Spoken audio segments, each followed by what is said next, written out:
Hey yo, what's up guys? It's been a while. Welcome back to the channel. Welcome back to a new video. Haven't made one in a while. You know what I mean? I've been staying off the map for a little bit, but I'm back. And let's jump right into it. Today I'm going to be talking about the Hasselblad 500C. Not the CM, but the C.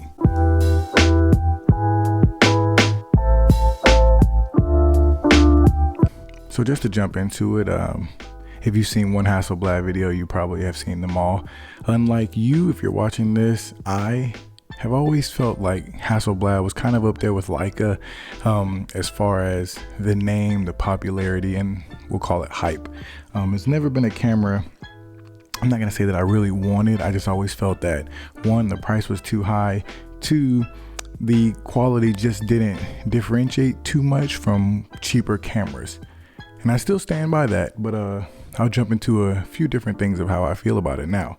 After having shot with the 500C for a while, well, I guess I'll jump first into the reason I got the 500C and not the CM is because I really just didn't see the bang for the buck, I guess if you could say, in the difference of what you're getting. Now the 500C is the older model in comparison to the CM, which is about, I think, 20 years newer, obviously.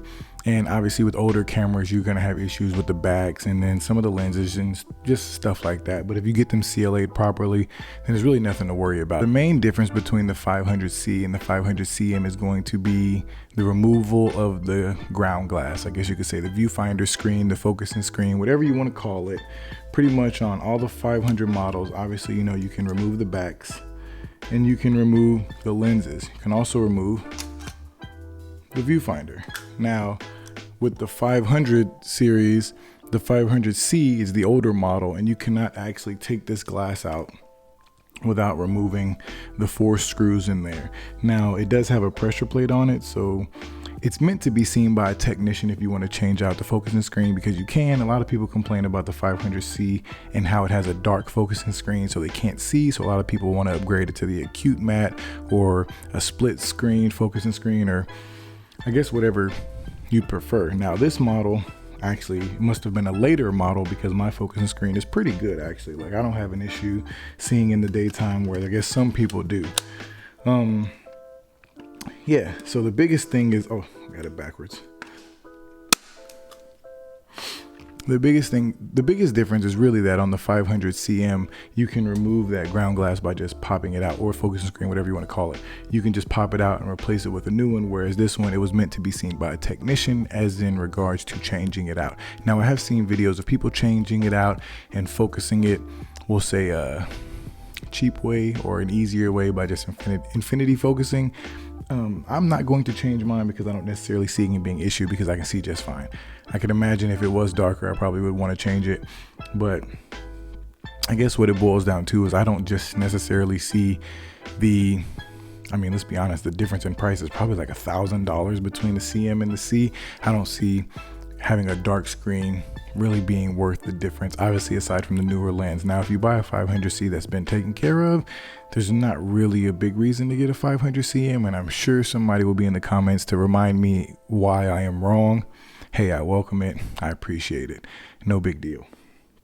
Now, I don't really want to give you a history lesson on the Hasselblad, nor do I want to give you an information, I guess, spreadsheet, because I said if you've seen one, you've seen them all. If you shot one, you shot them all. It's pretty much the same as any 6x6 waist level camera, aside from having the Carl Zeiss lens on it. And I don't know, I like it a lot. I never thought that I'd be a person that would have a Hasselblad because I have never really been a big 6x6 fan. I'll be honest with you, I'm more of a 6x7 guy.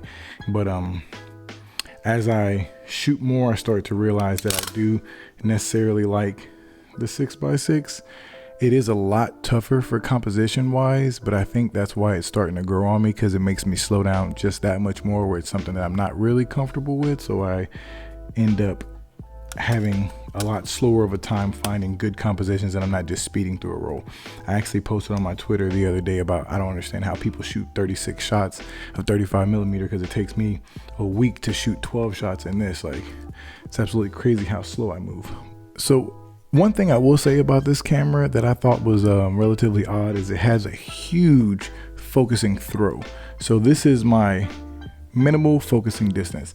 And if you look at how many turns, and that is my infinity.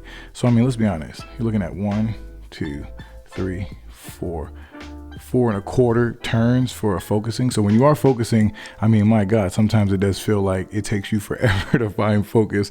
Almost, I mean, I won't say it's bad or good. It's just, I guess, odd to me. You know what I mean? It just seems like sometimes it takes a lot. It takes a lot.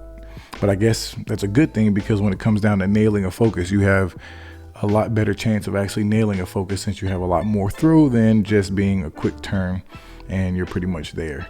I will say that this lens is really good, really sharp, and I guess I have to say I believe the hype. I was never really a fan before, but like I'm saying, it's starting to drastically grow on me. The 6x6 is becoming a thing.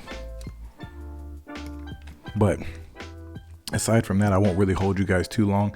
Let's hop into some photos that I've taken with it so far. I've shot about 5 or 6 rolls through it, and actually pretty excited for you guys to see the images I've captured.